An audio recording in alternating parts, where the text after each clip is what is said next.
Good morning, good morning. It's great to step late. Good morning to you. All right, fourth grade. Go to your Google Drive. Go to New.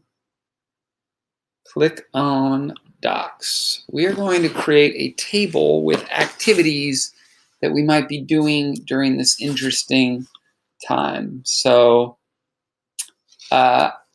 I'm going to start the table and give you some requirements for the table. And then if you want to keep watching this video, you can keep watching, or if you just want to try and test yourself and see if you can create the table given the requirements and format it on your own, great. And then you can always come back to it as a reference if you can't remember how to do something. So activities this spring. It's going to be three columns. Table, 3 columns, and we'll start with this. I'll show you why. Yeah, I want you to include 3 activities at least. So this one is first. We need to create activity, and I need to do a right click on that guy. Oh, pops right up. Activity, picture of the activity, and description. And then when I want to create another row, just hit tab, right? If you're on that last cell. Or if you want to, you can highlight an entire row, do a right click, and hit insert row below. And you know what? Let's just hit keep. I'm going to keep hitting tab. So there we go. We're going to have 3 activities, a picture of them, and a description. The first activity will be cooking, and a picture of cooking I'll find from the internet, and description. We're just going to use bullet points. And I'll put a couple things that I've made. And now let's actually begin the formatting because I don't want to spend time me filling this whole thing out. Remember, once I highlight it, if I want to make the font size bigger, I can hold down Control and Shift and keep hitting the period button. It's going to make the font size bigger. Or you can go up here, do that. We'll change the font style. And generally, you want to make the headers larger, or at least some sort of defining characteristic, whether it's an underline, etc. I'll grab a picture of cooking really quickly. Image, search the web. And I'm going to do cooking clip art right now because that's a way for me to foolproof my searches. And double click on it, or click once and hit insert.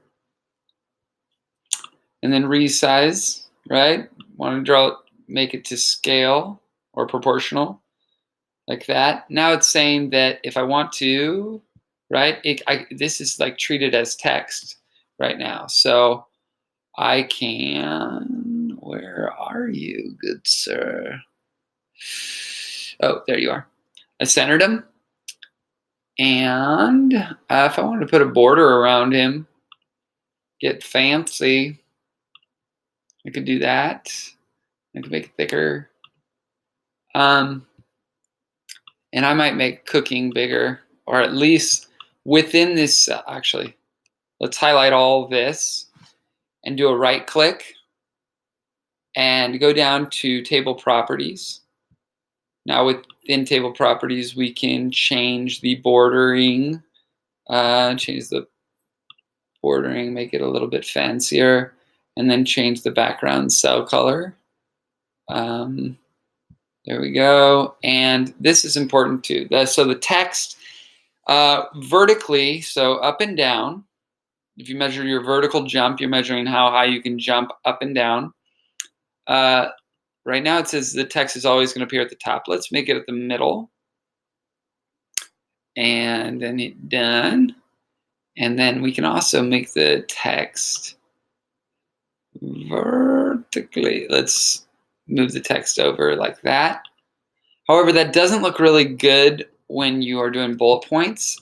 So usually on my bullet point areas, I like them to be, where are you? There you are, aligned to the left-hand side. And then from there, I can make this grow, Control, Shift, and period.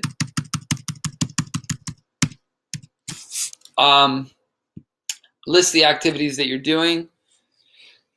Now, what else can I give you within this? Yes, if you, let's say, I type in another activity that I'm doing some yoga. So if I type in yoga right here and I'm like, oh, dude, I really want it to be the same font size, style, and color. Let's say this color is different. But I don't want to go through all the hassle of like, okay, that is red. It was blah, blah, blah. I can just click on it and basically go to paint format and then highlight what I want to be the same as that. So that's a 3-step process. Click, paint format, highlight. And then when this is ready to be turned in, there'll be an assignment in your Google. Oh, you're already opened it up, but you're going to post this or submit it into Google Classroom. And if you don't know how to do that, you should know how to do that. We've done that before, but if you don't, email me, rickhauk@smeds.com, and signing off.